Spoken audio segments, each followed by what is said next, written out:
Good morning વિદ્યાર્થી મિત્રો। હવે આજે આપણે હેનરી અચળાંકના કેટલાક એક્ઝામ્પલ ગણવાના છીએ। તો આપણે એક્ઝામ્પલની ગણતરી કેવી રીતે કરવાની છે સમજીશું। તો સૌપ્રથમ આપણો જે લખાણ સંબંધિત એક્ઝામ્પલ આપણા જે છે વધારાના એક્ઝામ્પલ જે છે એમાં 2.6 ની વાત કરીએ તો H2S જે છે એ સડેલા ઈંડા જેવી વાસ ધરાવે છે। એટલે H2S ની સ્મેલ કેવી છે? સડેલા ઈંડા જેવી છે, બરાબર। આગળ H2S ની પાણીમાં દ્રાવ્યતા, એટલે H2S ને પાણીમાં ઓગાળી દીધો છે। H2S વાયુ જે છે અને પાણીમાં દ્રાવ્ય કરી દીધો છે, તો કે પાણીમાં દ્રાવ્યતા HTPA 0.95 મોલર છે। મોલાલિટી એટલે મોલર છે। તો અહીંયા હું તમને એટલું કહી શકું કે H2SO જે છે H2S જે છે H2S ના મોલ તમને આપી દીધા છે। H2S ના મોલ એટલે મોલ, તો કે H2S ના મોલ કેટલા છે? 155। H2S ના મોલ કેટલા છે? 155। તો હેનરી અચળાંકની ગણતરી કરવાની છે। તમને બીજી વસ્તુ પણ આપી દીધી છે pH2S। pH2S એટલે કે H2S વાયુ જે દબાણ આપી દીધું છે 0.987 બાર। તમારે હેનરી અચળાંક શોધવાનો છે। H2S ને શેમાં દ્રાવ્ય કરે છે? પાણીમાં। તો પાણીના મોલ શોધી કાઢીએ, તો કે પાણીના મોલ 55.55 ફિક્સ જ હોય, કારણ કે 1000 મોલાલિટી છે, 1000 ml પાણી લઈએ અને 18 વડે ભાગી નાખીએ તો કે 55.55 મોલ મળે છે। એટલે પાણીના મોલ અહીંયા આપણા માટે ફિક્સ છે કે 55.55। હવે તમારે શોધવાની છે હેનરી અચળાંક, એટલે કે હેનરી અચળાંક શોધવાનો છે। તો હેનરી અચળાંકનું સૂત્ર શું છે?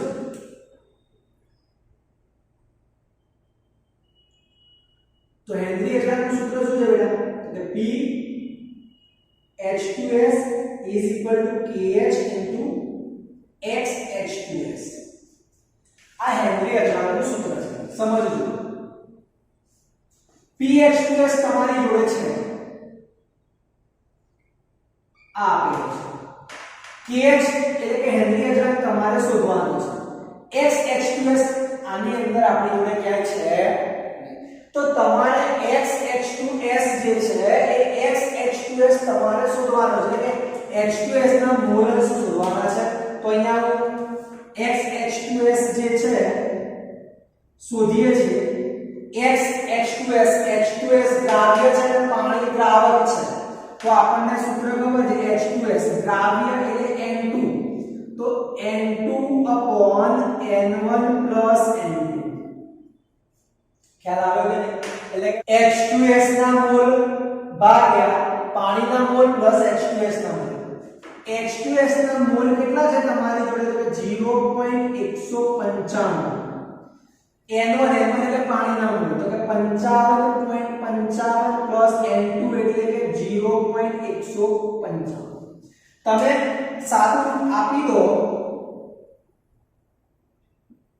તો કે 0.155 ભાગ્યા 55.55 પ્લસ 0.155, આનું સાદું તમે આપો એટલે સાદું આપતા 0.0035, સાદું આપતા 0.0035 તમને H2S ના મોલસ મળે છે। હવે મોલસ મળી ગયા XH2S। આ XH2S જે છે એની કિંમત તમારે અહીં મૂકવાની। चलो सादું આપીએ। pH2S કેટલા? 0.987 KH into 0.0035। KH ને સૂત્ર કરતા બનાવીએ, KH ને સૂત્ર કરતા બનાવીએ 0.987 divided by 0.0035। આનું તમે સાદું આપી દો એટલે કે ભાગાકાર કરો તો 282। હેનરી અચળાંક જે છે હેનરી અચળાંકનું મૂલ્ય કેટલું મળશે? 282। ખ્યાલ આવી ગયો કે નહીં? ફરીથી રિપીટ કરું છું તો કે H2S ના મોલ મોલાલિટી એટલે મોલ એટલે મોલ લઈશું pH2S આપેલો છે H2O ના મોલ ફિક્સ જ હોય 1000 ભાગ્યા 55.55 હેનરી અચળાંકનું સૂત્ર મૂક્યું છે pH2S KH xH2S pH2S હતા KH શોધવાના હતા xH2S હતા નહીં તો આપણે શોધ્યા મોલન્સનું સૂત્ર મૂકી દીધું ઘટકના મોલ ભાગ્યા કુલ મોલ ઘટક એટલે H2S ના મોલ N2 કારણ કે દ્રાવ્ય છે બરાબર N1 એટલે દ્રાવક કહેવાય તો કે દ્રાવ્યના મોલ ભાગ્યા કુલ મોલ સાદુરૂપ આપ્યું 0.0035 મળ્યા એ કિંમત અહીંયા મૂકી સાદુરૂપ આપણે 0.987 ડિવાઇડેડ બાય 0.0035 કરીએ 282 બાદ તમને હેનરી અચળાંક મળી જાય ખ્યાલ આવી ગયો કે મિત્રો આ ગયો તમારો એક્ઝામ્પલ નંબર 2.6 એવી જ રીતે એક્ઝામ્પલ નંબર 13.7 છે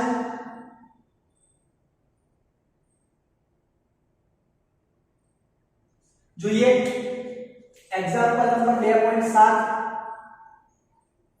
પાણીમાં CO2 માટેનો KH એટલે પાણીમાં તમે CO2 ને ઓગાળ્યો છે એટલે તમારા માટે CO2 જે છે એ દ્રાવ્ય છે CO2 કોણ છે દ્રાવ્ય છે અને પાણી કોણ છે તો કે દ્રાવક છે હેનરી અચળાંકનું મૂલ્ય 298 કેલ્વિન તાપમાને 1.67 ગુણ્યા 10 ની 8 ઘાત પાસ્કલ છે કેટલું છે 1.67 ગુણ્યા 10 ની 8 ઘાત પાસ્કલ છે 2.5 વાતાવરણ દબાણે એટલે તમને P આપી દીધો છે સમજજો બેટા P આપી દીધો છે P કેટલા વાતાવરણ છે 2.5 વાતાવરણ દબાણ હેઠળ સંકુલિત કરેલા 500 ml સોડા વોટરમાંના CO2 ના જથ્થાની ગણતરી કરવાની છે એટલે CO2 નું વજન શોધવાનું છે કોનું વજન શોધવાનું છે CO2 નું વજન શોધવાનું છે હવે અહીંયા CO2 નું વજન શોધીએ એના પહેલા કારણ કે હેનરી અચળાંકનું સૂત્ર છે KH આપેલો છે એટલે હેનરી અચળાંકના સૂત્રનો ઉપયોગ કરવો જ પડશે પણ અહીંયા એક વસ્તુ તમારે ખાસ ધ્યાન રાખવાની છે હેનરી અચળાંકનું મૂલ્ય જે આપેલું છે પાસ્કલમાં છે અહીંયા દબાણ જે છે વાતાવરણમાં આપેલું છે તો વાતાવરણને તમારે પાસ્કલમાં કન્વર્ટ કરવા પડશે તો એના માટે અહીંયા કન્વર્ઝેશન લખેલું છે બુકમાં આપેલું નથી ધ્યાન રાખજો આ નોટ ડાઉન કરી લેજો એક વાતાવરણ બરાબર 1.01 325 ગુણ્યા 10 ની 5 ઘાત પાસ્કલ એક વાતાવરણ બરાબર 1.01 325 ગુણ્યા 10 ની 5 ઘાત પાસ્કલ તો PCO2 પહેલા આપણે શોધી નાખીએ 2.5 ગુણ્યા વાતાવરણ છે વાતાવરણને કન્વર્ટ કરીએ તો 1.01 325 ગુણ્યા 10 ની 5 ઘાત તો આ બંનેનો તમે ગુણાકાર કરો 2.5 ગુણ્યા 1.01325 નો ગુણાકાર કરો એટલે કે તમને 2.533 125 જવાબ મળશે કેટલો મળશે 2.533 125 ગુણ્યા 10 ની 5 ઘાત પાસ્કલ આ તમને મળી ગયો PCO સમજજો બેટા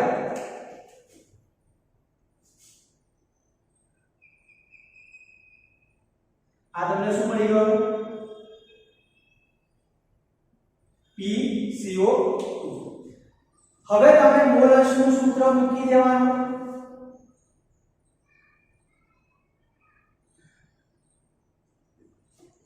હવે તમારે શું કરવાનું છે અહીંયા હેનરી અચળાંકનું સૂત્ર મૂકીશું તો કે PCO2 KH xCO2 PCO2 મળી ગયા હેનરી અચળાંક પણ આપેલો છે હા કે ના તો આપણને મળી કોણ જશે CO2 ના મોલ્સ કોણ મળી જશે CO2 ના મોલ્સ P PCO2 ની કિંમત મળી ગઈ KH ની કે વેલ્યુ આપેલી છે આપણને કોની KH ની કિંમત આપેલી છે તો આપણને મળી જશે CO2 ના મોલ મળશે હવે આપણને CO2 ના મોલ્સ કેટલા મળે છે એ આપણે શોધવાના છે તો સૌપ્રથમ આપણે કિંમત મૂકીએ PCO2 ની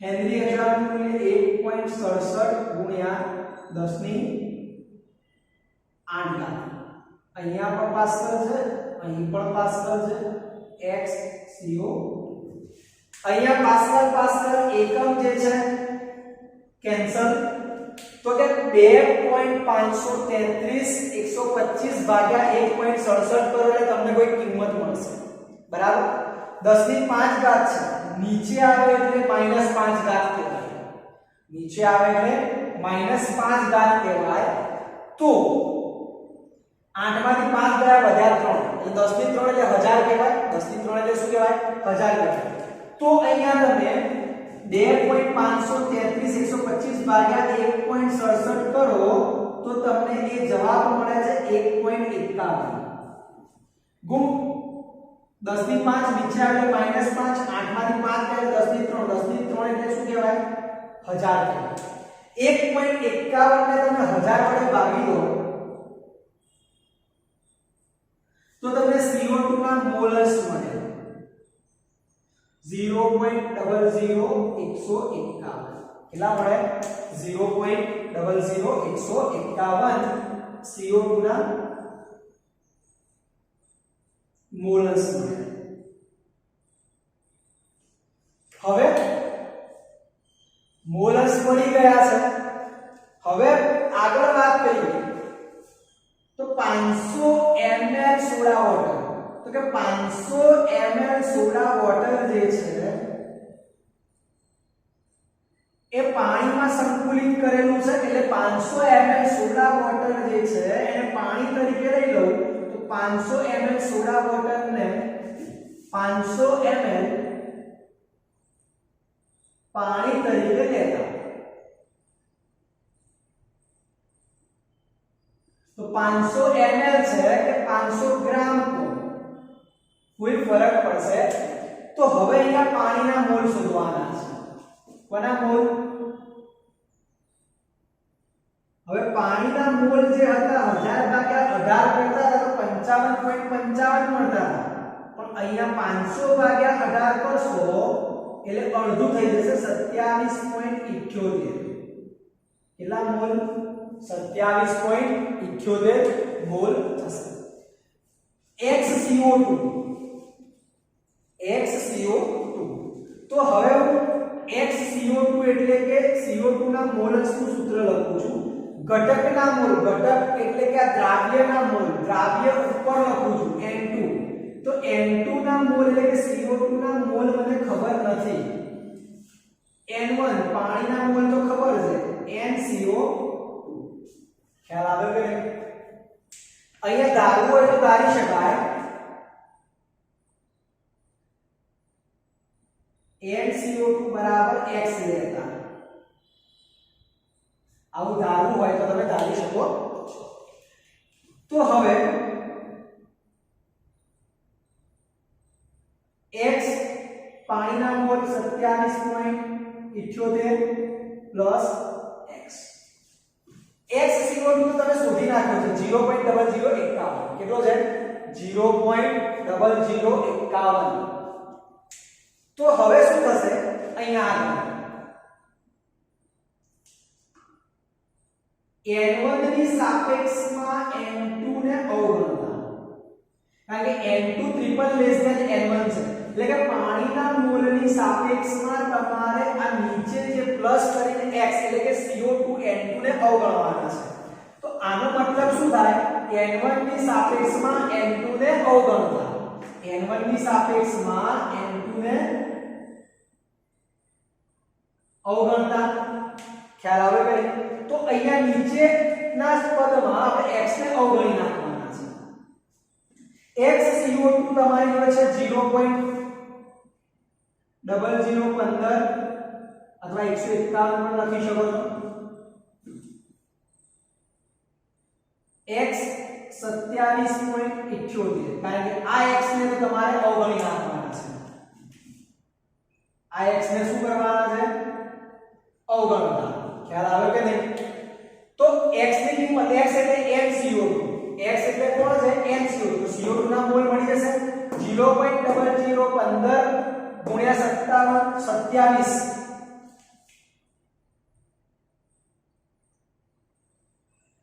0.0015 ગુણ્યા 27.78 કરો એટલે x એટલે NCO2 0.042 મોલ મળે તમને તો કે CO2 ના મોલ કેટલા મળ્યા CO2 ના મોલ કેટલા મળ્યા બેટા 0.042 હવે તમારે શું શોધવાનું છે જથ્થો એટલે કે વજન શોધવાનું છે તમારે શું શોધવાનું છે જથ્થો એટલે વજન શોધવાનું છે તો મોલનું સૂત્ર શું થાય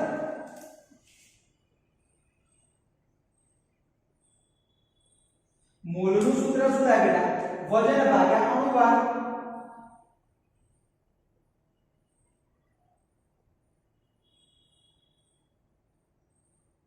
અહીંયા તમને અલગથી દેખાય એટલા માટે આ બોક્સ બનાવી રહ્યો છું મોલનું સૂત્ર શું થાય વજન ભાગ્યા અણુભાર તો ચલો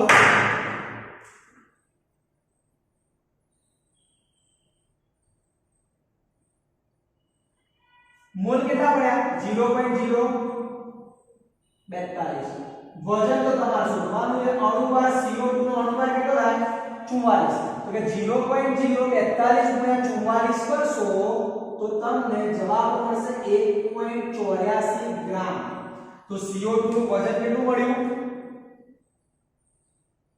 બેટા CO2 નું વજન કેટલું મળ્યું 1.84 ગ્રામ તો ખ્યાલ આવી ગયો તમને ફરીથી રિપીટ કરું PCO2 વાતાવરણમાંથી પાસ્કલમાં કન્વર્ટ કર્યા છે હેનરી અચલાકનું સૂત્ર મૂક્યું xCO2 શોધી નાખ્યા એટલે કે CO2 ના મોલ્સ શોધી કાઢ્યા 500 ml સોડા વોટર હતા એને પાણીમાં લઈ ગયા એટલે પાણીના મોલ મળ્યા xCO2 એટલે મોલ્સ નું સૂત્ર મૂક્યું ઘટકના મોલ ભાગ્યા મોલ આપણે N1 ની સાપેક્ષમાં N2 ને અવગણતા N1 ની સાપેક્ષમાં N2 ને અવગણતા એટલે 27.78 ની સાપેક્ષમાં x ને અવગણી નાખવાના છે તો x એટલે NCO2 મળી ગયા 0.042 મોલ મોલનું સૂત્ર વજન ભાગ્યા અણુભાર એટલે CO2 નું તમને વજન મળી ગયું 1.84 ગ્રામ